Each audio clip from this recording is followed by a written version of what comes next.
मैं उमेश कुमार पांडे ये लर्निंग कार्यक्रम में आपका स्वागत करता हूं। आज मैं आपको इस वीडियो के माध्यम से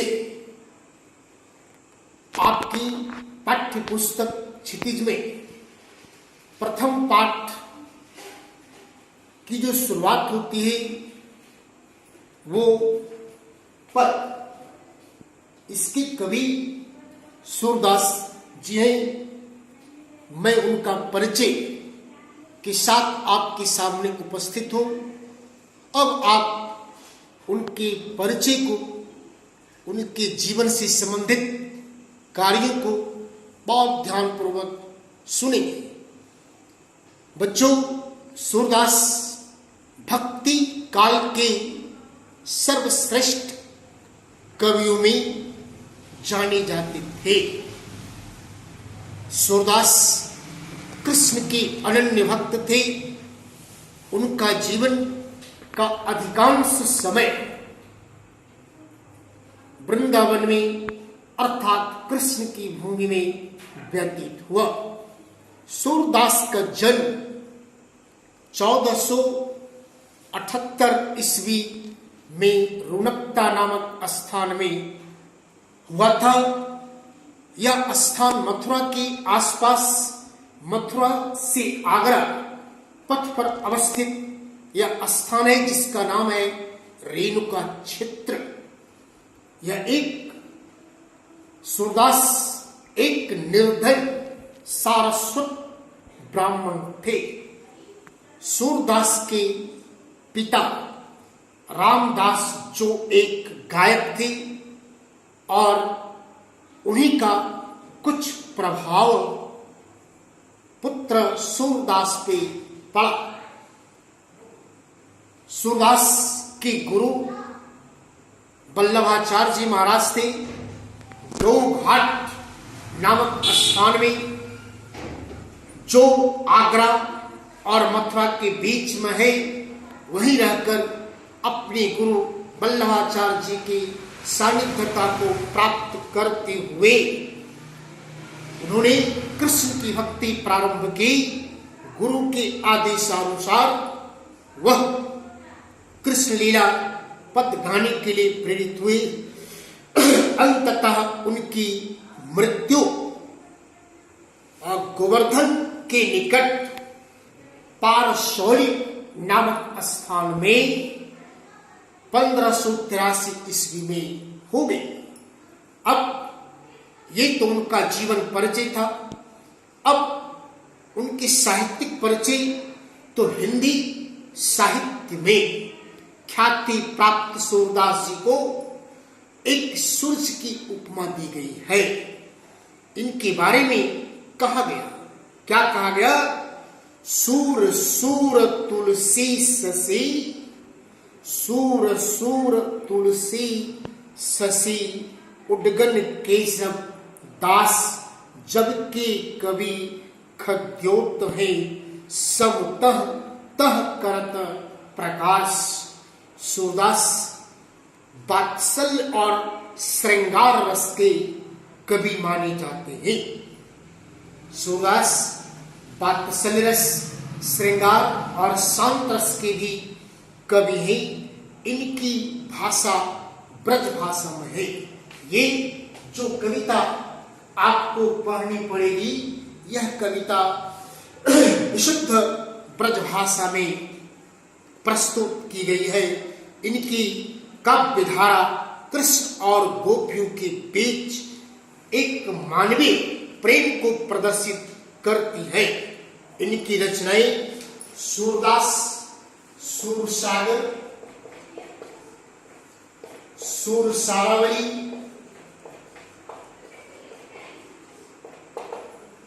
साहित्य लहरी,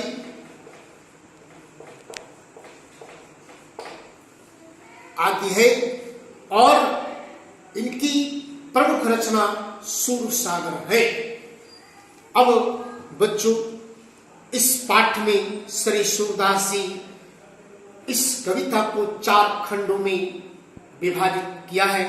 यह पाठ 4 खंड में संकलित है। अब मैं थोड़ा पाठ परिचय आपके सामने प्रस्तुत कर रहा हूं। यह पाठ जो पद है यह 4 खंडों में विभाजित है।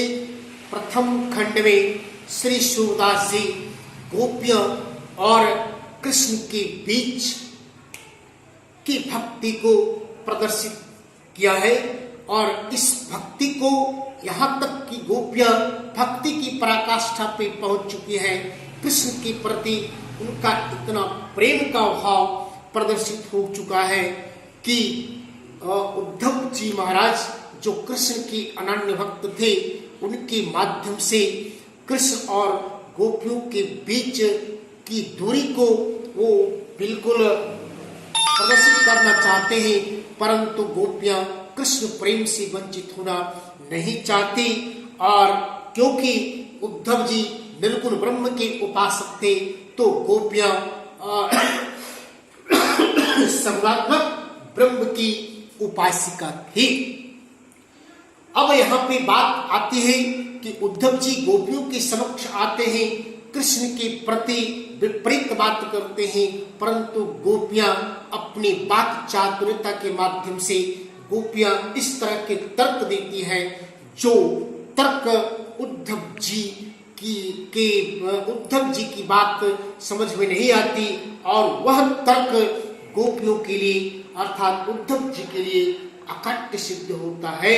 इस प्रकार से गोपियां अपने तर्कों के माध्यम से उद्धव जी को बिल्कुल निरुत्तर कर देती है और अंततः गोपियों के प्रश्नों का जवाब नहीं देते हुए निराश होकर उद्धव जी कृष्ण के समीप चले आते हैं। इतना ही नहीं, गोपियां अंत में कृष्ण को राजधर्म की परिभाषा अंतिम अनुच्छेद में बताई है। राजधर्म की परिभाषा बताई है, एक राजा का क्या कर्तव्य होना चाहिए वो बताई है, क्योंकि कृष्ण मथुरा के राजा हो चुके थे। इस प्रकार से एक राजधर्म की परिभाषा बताते हुए गोपियां अपने तर्क के माध्यम से उद्धव जी को परास्त करते हैं और उद्धव जी निराश होकर पुनः भगवान कृष्ण के पास चले जाते हैं। यहाँ पे एक बात और समझनी है कि भगवान कृष्ण उद्धव जी को क्यों भेजते। यह पाठ एक भ्रमर गीत से ली गई है। भ्रमर का रूप उद्धव जी को दिया गया है और भ्रमर गीत का ही एक अंश इस पाठ में है। उद्धव जी के अंदर एक अहंकार की भावना थी कि मैं कृष्ण का ही सबसे बड़ा भक्त हूँ, लेकिन जब उद्धव जी को पता चला कि यहाँ की गोपियां भी कृष्ण की परम भक्त हैं, कृष्ण के बगैर नहीं रह सकती, तो उद्धव जी को भक्ति की जो पराकाष्ठा थी वो गोपियों के अंतःकरण में दिखाई पड़ा और अंत में उद्धव जी वहां से चले जाते हैं।